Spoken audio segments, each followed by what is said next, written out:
Oke, saya record ya, nanti kalau itu, kalau teman-teman butuh rekamannya. Oke, teman-teman, apa kabar semuanya sehat? Ada yang bisa buka kamera selain Fauzan? Silakan buka kamera sebagai tanda hadir di kuliah penulisan PR pertemuan pertama. Ya, ada Iqmal. Halo, apa kabar, Mal? Baik, Pak. Baik. Siapa lagi yang bisa on cam?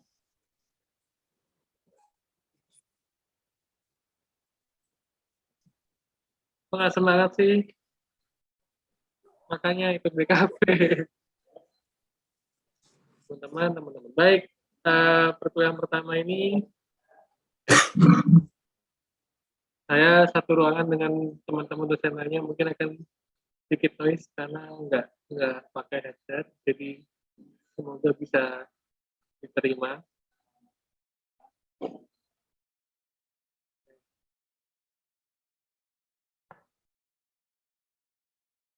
Oke, teman-teman, udah?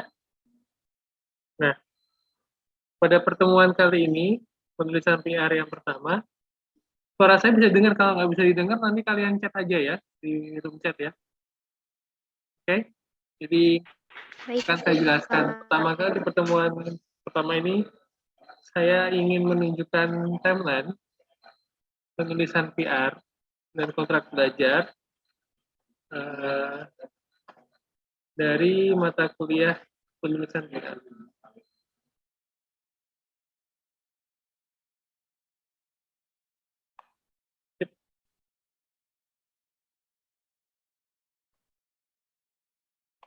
Oke, tetap on cam ya.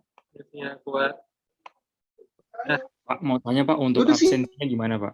Suaranya putus-putus. Cek, udah? Ya. Ini adalah timeline mata kuliah yang saya buat untuk teman-teman semester 5. Nah, oke, kita di tanggal 5 ya. Jadi langsung saya kasih materi ringkas nanti. Kemudian nanti praktikumnya teman-teman hari ini akan langsung ada praktek dengan konsep memakai Classroom. Jadi platformnya ada Zoom, Classroom, dan nanti untuk rekaman materinya bisa menggunakan YouTube maupun e-learning, gitu ya. Jadi fleksibel karena online. Nah, tanggal 19 Oktober ini kan tanggal merah. Nah, itu tetap kuliah karena online, gitu ya. Jadi kuliahnya jam 1 jam 16. Oke. Jadi kita teori dulu, praktikum dan praktikum. Tentunya teman-teman di sini akan mengalami 7 kali classroom dengan materi dari profesional PR sampai ke periklanan PR.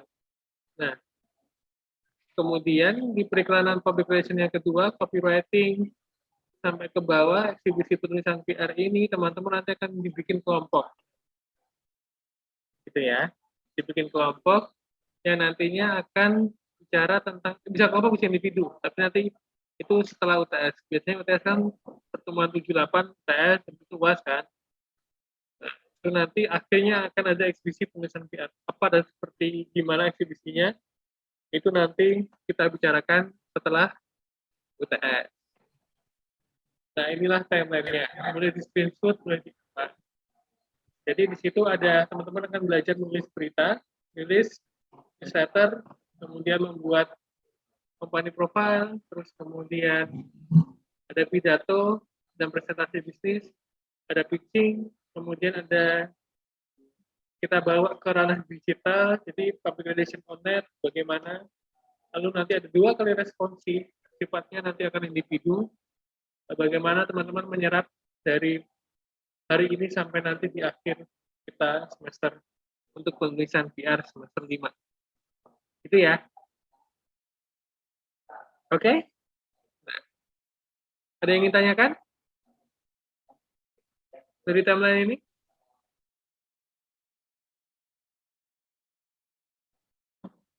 Pak, maksudnya dari Classroom Hah? ini pakai Google Classroom? Ya, jadi eh, Google Classroom saya gunakan untuk produk penulisan PR-nya, Mas Fauzan. Karena saya tidak menerima file di WhatsApp maupun di email. Terus saya juga tidak menerima alasan teman-teman terlambat ataupun filenya hilang, laptopnya rusak, dan sebagainya, dan sebagainya. Itu ya.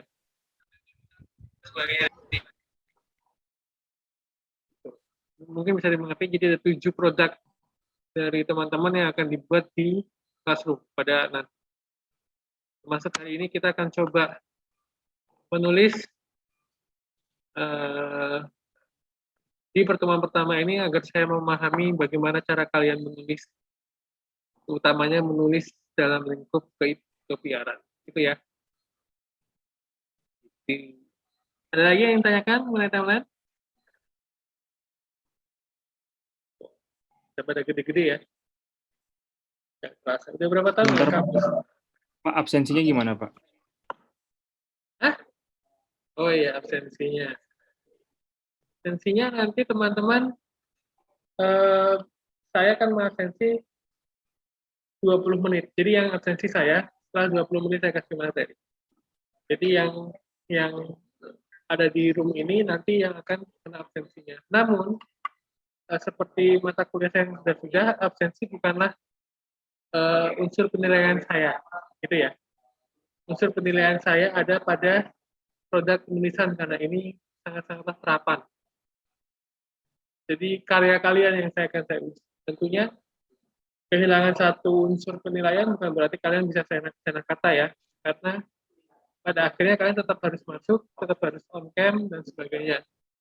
Tapi untuk penilaian akhir absensi bukan termasuk unsur penilaian saya. Gitu. Ada lagi?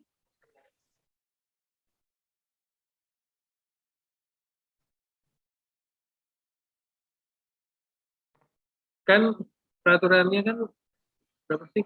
3 kali nggak masuk ya? Nggak salah ya?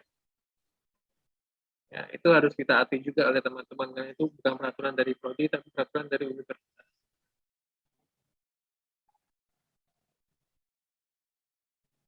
Oke. Ada yang tanyakan lagi nggak dari teman-teman?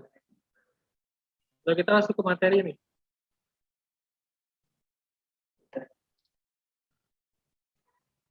Materi saya sudah kelihatan belum sih di layar? Belum? Belum, Pak. Belum? Belum, Pak. Belum. Oke, kita ke materi langsung ya. Jadi itu praktikum nanti jam 4, saya akan membuat rumah classroom penulisan public relation yang teman-teman harus siapkan adalah alamat email teman-teman, ya kan, untuk mengakses classroom. Udah pernah pakai classroom belum sebelumnya? Pernah, Pak. Udah, ada yang belum pernah pakai classroom? Udah semua kayaknya, Pak. Soalnya pernah ada mata kuliah IKA pakai Classroom. Oke, sebentar, saya stop share. Oke ya, ada pertanyaan ya. Jadi, ini akan saya buat permudah mata kuliah ini, tapi kalian juga harus komitmen dengan kuliah penulisan publication ini karena menuntut sebuah karya. Jadi nanti karya teman-teman akan diuji di sini untuk penulisan. Sebelum kita mulai, di sini ada yang nggak suka nulis nggak? Ada yang nggak suka jurnalistik nggak di sini?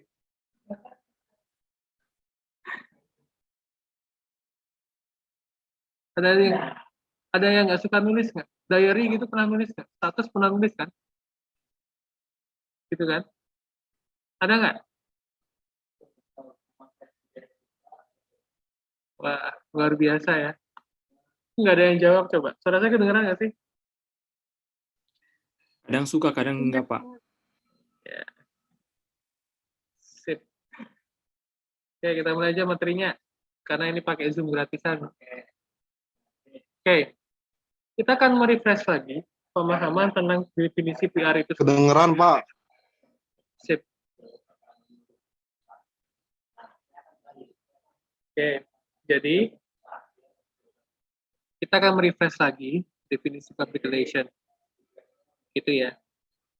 Kenapa sih kita harus belajar PR? Nah, definisi PR itu kan dalam bukunya Priantono, Public Relation Mapping, itu adalah dia itu merencanakan, yaitu menggunakan komunikasi yang persuasif atau memikat, sehingga dia menginfluence atau mempengaruhi publik-publik yang signifikan, jadi efektif. Artinya, ketika kamu menjadi seorang PR, maka kamu itu mempunyai tugas untuk merencanakan, ya kan, kemudian mendesain sebuah komunikasi yang persuasif untuk menjangkau publik dengan signifikan atau efektif.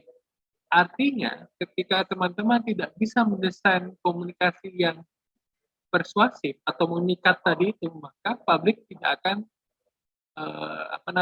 tidak akan terjerat dengan signifikan. Konsep ini sama halnya dengan konsep yang kalian lihat di media sosial dan media internet lainnya. Tahu ya FYP ya? Kalau di Reels atau TikTok, nah itu adalah salah satu desain komunikasi untuk menginfluence, mempengaruhi. PR itu juga ada di ranah yang sama, namun berbeda desain komunikasinya. Bedanya di mana? Nah, PR itu harus bisa dia membuat sisi komunikasi itu dengan menulis, satu, dengan membuat konten, dua, yang ketiga adalah dengan melobi atau negosiasi. Artinya, baik dia secara tertulis maupun terlisan dan juga secara konten, itu PR harus bisa. Ya, paham ya sampai di sini ya? Jadi definisi PR jangan disempitkan sebagai dia hanya seorang humas. Tapi dia merencanakan, dia membuat desain komunikasi yang bagus, sampai dia mengevaluasi program itu. Makanya dalam buku Priantono tahun 2012, dia bilang bahwa ada yang namanya publisitas korporat. Publisitas korporat itu lahir dari beragam relasi. Relasi dengan pemerintah, relasi dengan media, relasi dengan komunitas, relasi dengan internal, dan relasi dengan eksternal.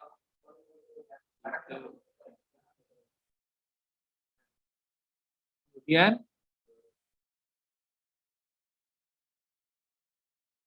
kenapa kok penulisan di PR itu penting? Gitu ya.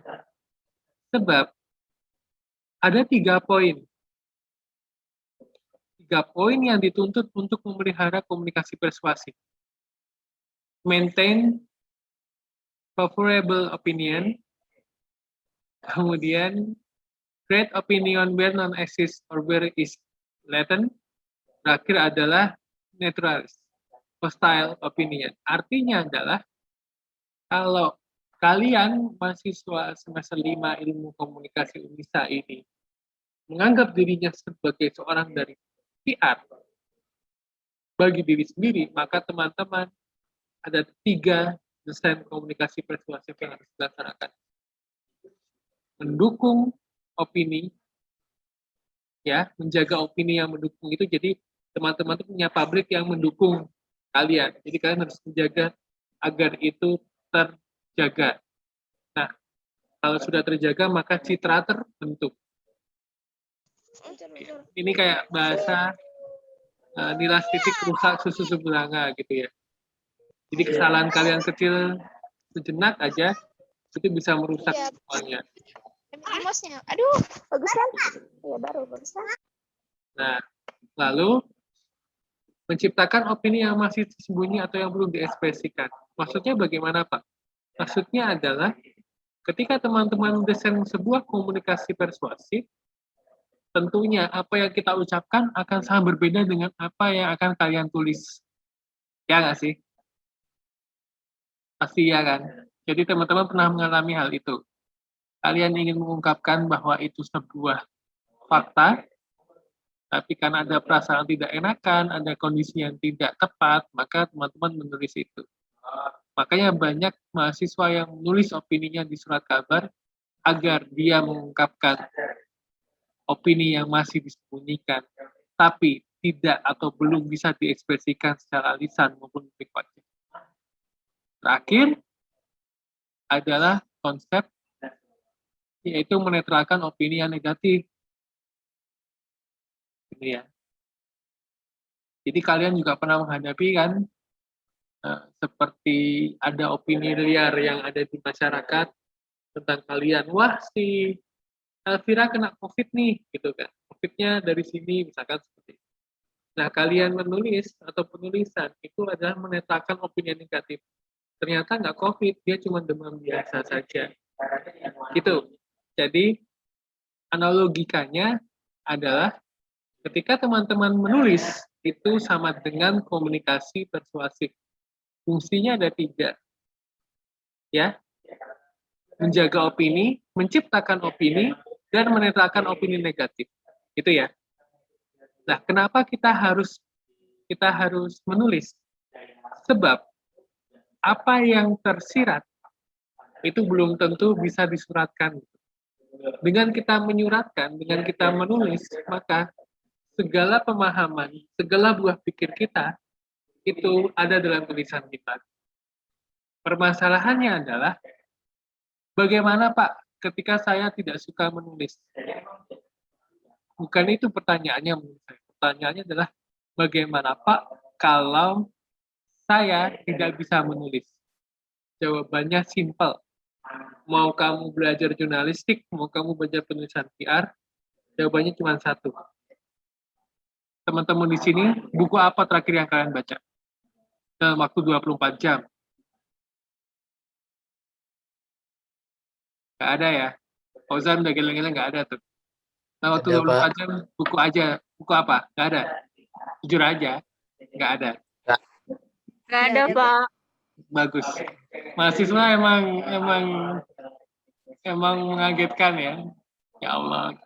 Jadi intinya dari saya bahwa teman-teman mustahil untuk menulis sesuatu ketika teman-teman tidak pernah membaca apapun. Ingat ya, teman-teman tidak mungkin menulis sesuatu ketika teman-teman tidak membaca apapun.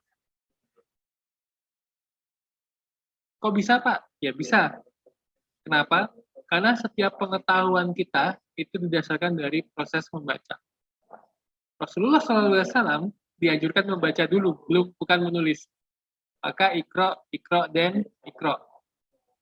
Mau kalian nulis diary, kalian tahu kata aku itu dari membaca huruf A, K, dan U. So, hari ini, teman-teman harus mulai membiasakan diri meninggalkan scrolling terlalu lama. Saya tidak bisa menghentikan teman-teman bermain gadget, karena saya sendiri juga bermain gadget, media sosial kalian juga harus dihidupkan, tapi Bapak sarankan untuk dikurangi penggunaannya dan beralih ke membaca buku. Oke? Apapun buku yang kalian baca. Nah, jadi ya. Maka teman-teman,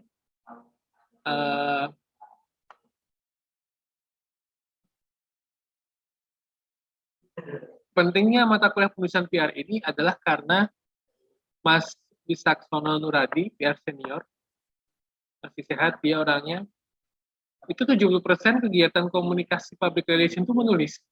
Sisanya kegiatan komunikasi seperti lobby nego, terus kemudian membuat konten dan sebagainya. Hanya 30%. 70%-nya adalah menulis.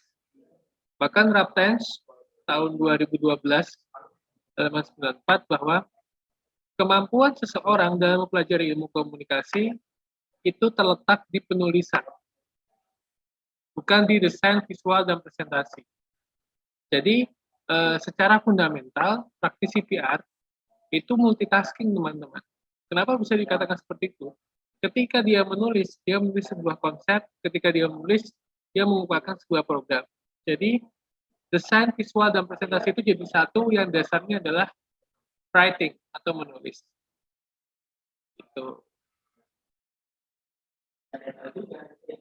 Jadi, kenapa sih kita harus belajar penulisan PR pada siang hari ini? Karena public relation writing atau penulisan PR adalah aktivitas menulis untuk membuat produk-produk tulisan yang beda dengan produk-produk tulisan jurnalis tentunya, yang menjaga hubungan positif dengan publik, dapat mempengaruhi citra organisasi, dan tujuannya adalah menginformasikan yang pada akhirnya akan mempengaruhi sikap dan perubahan perilaku publik.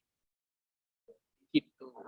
Jadi intinya adalah ketika teman-teman ada di mata kuliah penulisan PR atau public relation writing, itu teman-teman dituntut untuk bisa membuat produk-produk tulisan yang membangun dan menjaga hubungan positif dengan publik.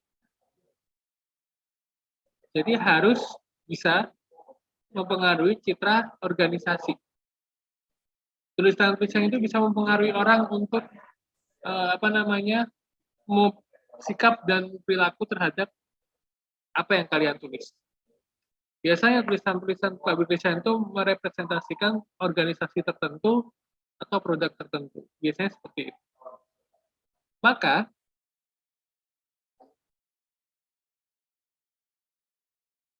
media komunikasi PR itu, kalian boleh cari ya. Ada newsletter, ada bulletin, ada majalah dinding, kemudian ada company profile, ada rilis, ada bigondes, naskah pidato bahkan, dan annual report, maupun yang terakhir yang paling baru adalah iklan korporat. Jadi, semua tulisan-tulisan ini menuntut teman-teman untuk kemampuan menulis. Dasarnya adalah, yaitu tadi, gerak, dan gerak. Gitu. Singkat kan? Ada yang ingin tanyakan? Saya, Pak. Monggo. Perbedaan dari tulisan public relation sama tulisan jurnalis itu apa, Pak? Perbedaannya ya. Ya. Jadi, teman-teman pernah baca berita kan? Kalau nggak pernah baca berita, tak suruh pusap. Berita itu menggambarkan fakta. Ya nggak? Dia harus objektif. Jadi apa adanya peristiwa itu ya digambarkan, ya itulah faktanya. Terjadi lonjakan virus COVID, ya terjadi lonjakan virus COVID. Gitu. Tapi tulisan PR yang namanya newsletter ataupun rilis itu tidak objektif alias subjektif. Kok bisa subjektif kan? Lah ya tadi kan produk-produk tulisan PR itu merepresentasikan organisasi. Apa yang kalian tulis tentu yang baik-baik tentang organisasi dong. Iya nggak? Misal, Iqmal itu pimpinan organisasi. Dia keluarga siapa? Keluarga konglomerat di Indonesia. Amin. Punya PR namanya Kartika Fitriani. Iqmal bilang sama Kartika, ini saya mau kuliah public relation writing. Kamu tulis sesuatu ya, untuk diinfokan kepada khalayak kita atau publik kita. Kartika bilang, siap.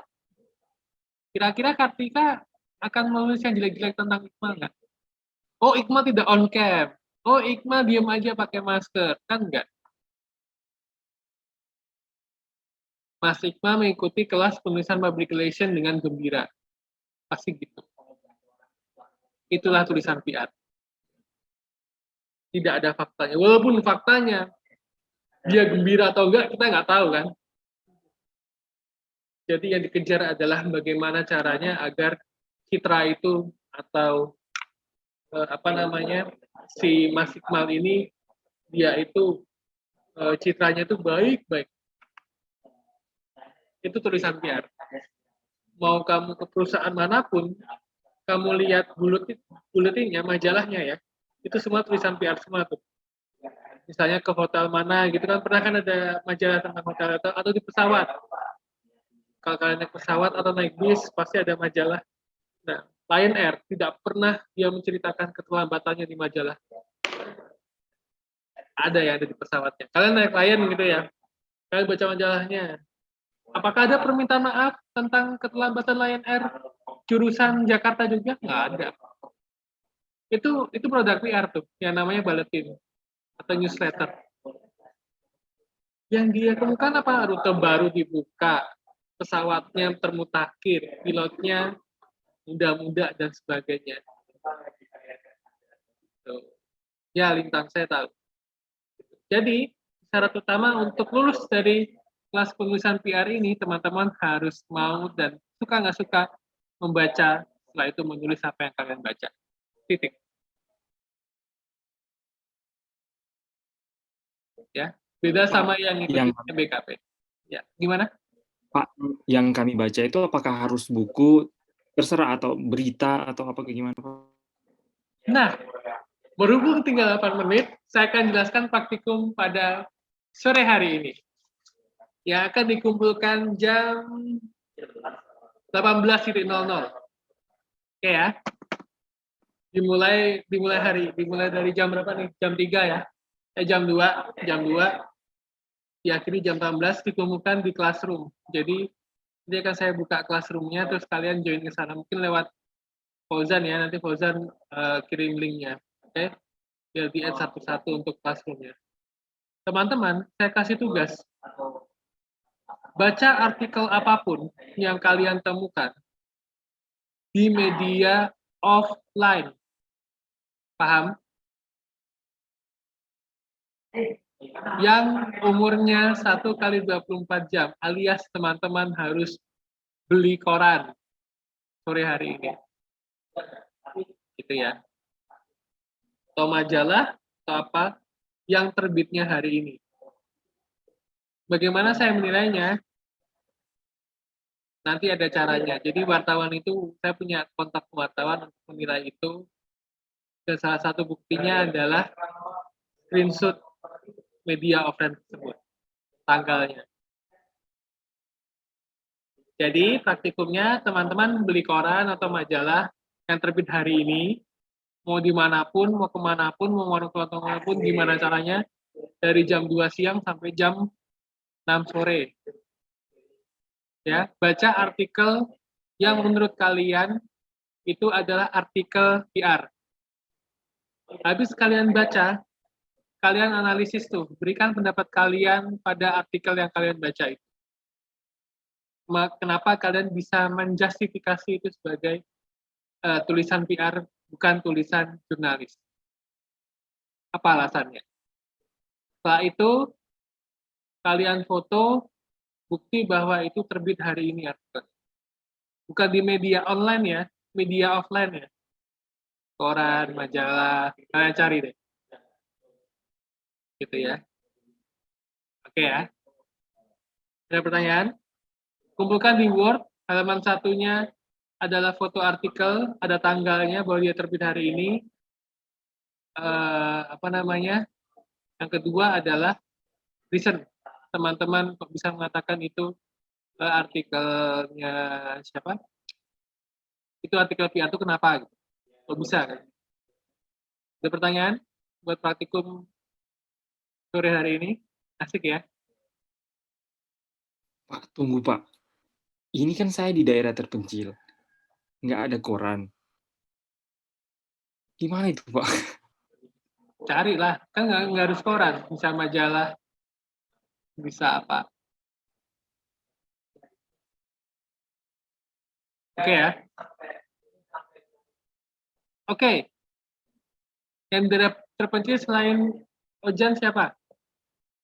Ojan. Fauzan siapa? Kak, Kak. Loh, langsung Arif masuk juga, daerah Pak. terpencil semuanya. Benar, Pak. Kalau nggak salah, Kartika kan pernah nemenin teman ngantar koran ke rumah-rumah gitu, Pak. Biasanya koran yang terbit untuk hari ini di daerah Kartika tuh baru kekirimnya sore nyampenya, Pak. Berarti sore ini kan? Iya, Ya udah, nggak ada masalah berarti. tapi udah sore banget, Pak. Ya nanti jam 9 malam nggak apa-apa deh ngumpul di classroom. Nanti saya buat waktunya. Oke, Pak. Makasih. Oke. Kalau untuk Fauzan, berusaha ya. Semangat. Tunggu Pak, kalau misalnya saya tidak dapat koran, soalnya di sini untuk terbitan-terbitan seperti itu dari luar daerah Pak. Ya kali saya harus ke kota. Cari akal dong. Minta temenmu fotoin yang di provinsi. Kan punya temen kan? Kalian tuh mahasiswa nggak ada akal bulusnya sama sekali. So, Bapak nggak mau tahu gimana caranya praktikum hari ini itu. Oke ya? Sip? Oke. Oke, Bapak buat classroom-nya, terus teman-teman nanti join dengan alamat email, nanti dikirim, jadi ada itunya kok, ada LKS yang balik kerja siswanya. Jadi kalian tinggal itu. Yang Bapak minta adalah alasan kenapa itu termasuk artikel PR, itu yang pertama. Yang kedua adalah foto dari artikel yang kalian sunting, ada tanggal terbitnya kapan. Jelas? Sip ya? Oke, kita akhiri dengan bacaan hamdalah bersama-sama. Alhamdulillahirabbil alamin. Kalau nggak ada yang alamin. Oke. Nanti Kartika sama nanti itu ya aku buat sekarang. Oke, Bu Nelly. Kita tutup ya. Kalau ada yang ingin tanyakan nanti japri Bapak aja. WA aja ya. Sip. Saya akhiri. Kalau lebihnya saya mohon maaf. Assalamualaikum warahmatullahi wabarakatuh. Waalaikumsalam warahmatullahi wabarakatuh. Warahmatullahi wabarakatuh.